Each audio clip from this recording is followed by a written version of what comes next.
এই যে রাজনীতিকে বিরোধীবিহীন করার যে সংস্কৃতি বাংলায় শুরু হলো, এবং আক্ষেপের বিষয়, দুঃখের বিষয়, বাংলার লজ্জার বিষয়, বাংলার সমাজ তার কাছে আত্মসমর্পণ করল, সেই পরম্পরা সমানে চলছে আজও।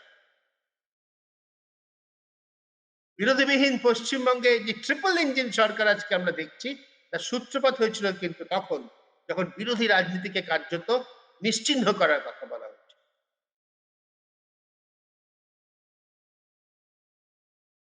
চেষ্টা করা হয়েছে। বামফ্রন্ট, সিপিআইএম, বামপন্থী দলগুলো, তারা জনসমর্থন হারিয়েছে। তাদের ৩৪ বছরের শাসনের পরে তাদের শরীরে যে চর্বি জমেছিল, প্রশাসনের যে দলের মধ্যে যে মেদ জমেছিল, তা তাদের শিথিল করে দিয়েছে, স্থূল করে দিয়েছে, শ্লথ করে দিয়েছে। তাদের রাস্তায় নেমে আন্দোলনের সে শক্তি তখন ছিল না। ধীরে ধীরে এখন তারা কিছুটা অর্জন করছে। ওই যে বিরোধীবিহীন রাজনীতির সূত্রপাত, সেই সূত্র ধরেই দ্রুত এবং চমৎকার ভাবে এগিয়ে গেল বিজেপি। ২৬-এর আগে ২১-এর নির্বাচনটা স্মরণ করুন। সেবার বিজেপি বাংলা প্রায় যেতে যেতে এরকম অবস্থাতে প্রচারে, নরেন্দ্র মোদী অমিত শাহ প্রচারে এসে সেরকমই তাদের ভাবগতিক। ১৯ সালে যেভাবে সারা দেশে জিতেছেন নরেন্দ্র মোদী, তার নেতৃত্বে বিজেপি, বাংলা ২১ সাল তাদের দখল করার সময়ের অপেক্ষা মাত্র। এরকম তো আবহ তৈরি করা হয়েছিল। সে আবহে বিজেপি প্রার্থী কারা হলেন বিধানসভায়? তাদের প্রায় ১/৩ অন্য দল থেকে আসা, এবং একটা বড় অংশ শাসক দল তৃণমূল কংগ্রেস থেকে আসে। মন্ত্রী পদত্যাগ করে ভোটে লড়ছেন বিজেপি। পুরসভার চেয়ারম্যান তৃণমূল থেকে পদত্যাগ করেই পরে লড়ছেন বিজেপি।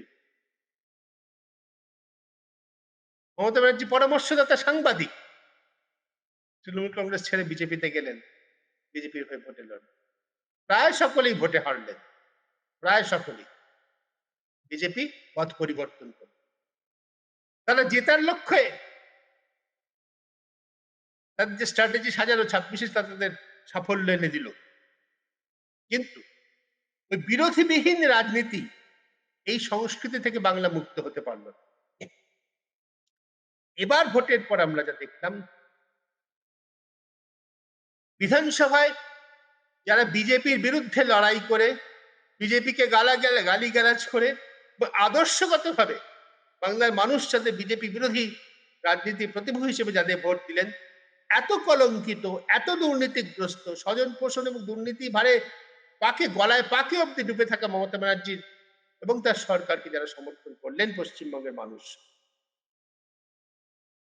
তাদের তাদের সঙ্গে সরাসরি প্রতারণা করে 3/4 বিজয়ী বিধায়ক তারা যোগ দিলেন, কার্যত বিজেপিতে যোগ। তারা এখন সংবাদ মাধ্যমে এখন ওই ৮০ জনের দলটা যেভাবে ভাগ হয়েছে, ৬০ এবং ২০, সেই ২ ভাগে ভাগ হয়েছে, তাদের পরিচয় দেওয়ার জন্য বলা হচ্ছে কালীঘাটপন্থী তৃণমূল এবং ঋতব্রতপন্থী তৃণমূল। কেন বলছি অতলান্ত অন্ধকার বাংলার রাজনীতিতে কোনোদিন আসেনি? বামপন্থী হয়, ডানপন্থী হয়, অতি দক্ষিণপন্থী হয়, অতি বামপন্থী হয়, মধ্যপন্থী হয়, এসব রাজনীতি বাংলা জানতো। ঋতব্রতপন্থী একজন ব্যক্তির নামে পন্থী বলা হচ্ছে, যে ব্যক্তির নিজের পন্থা গত ১০ বছরে ৩ বার বদলেছে। ২০১৪ সালে সিপিআইএম এর হয়ে বিজেপি, সিপিআইএম এর হয়ে রাজ্যসভায় নির্বাচিত ঋতব্রত বন্দ্যোপাধ্যায়। ১৭ সাল থেকে সিপিএম এর সঙ্গে ঝগড়া, দলের নেতৃত্বের সঙ্গে সমালোচনা, দল তাকে বহিষ্কার করলো। রাজ্যসভার পদটা কিন্তু তিনি ছাড়েননি। ২০২০ সালে রাজ্যসভার সদস্য পদ শেষ হলো তার, ৬ বছরের মেয়াদ ফুরলো। সেই বছর তিনি তৃণমূল কংগ্রেসে যোগ দিয়ে তৃণমূল কংগ্রেসের ট্রেড ইউনিয়নের নেতা। ২৬ সালে বিধানসভায় জিতলেন প্রথম। জিতেই তিনি বিরোধী দল নেতা,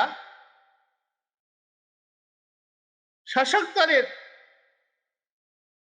সঙ্গে সমঝোতা করে বিরোধী দলের নেতা, স্পিকার তাকে স্বীকৃতি দিয়েছেন। যে দলের টিকিটে তিনি নির্বাচিত হয়েছেন, যাদের দ্বারা তিনি নির্বাচিত হয়েছেন, তাদের সঙ্গে তার কোনো সমঝোতা নেই, কোনো বাক্যালাপ নেই।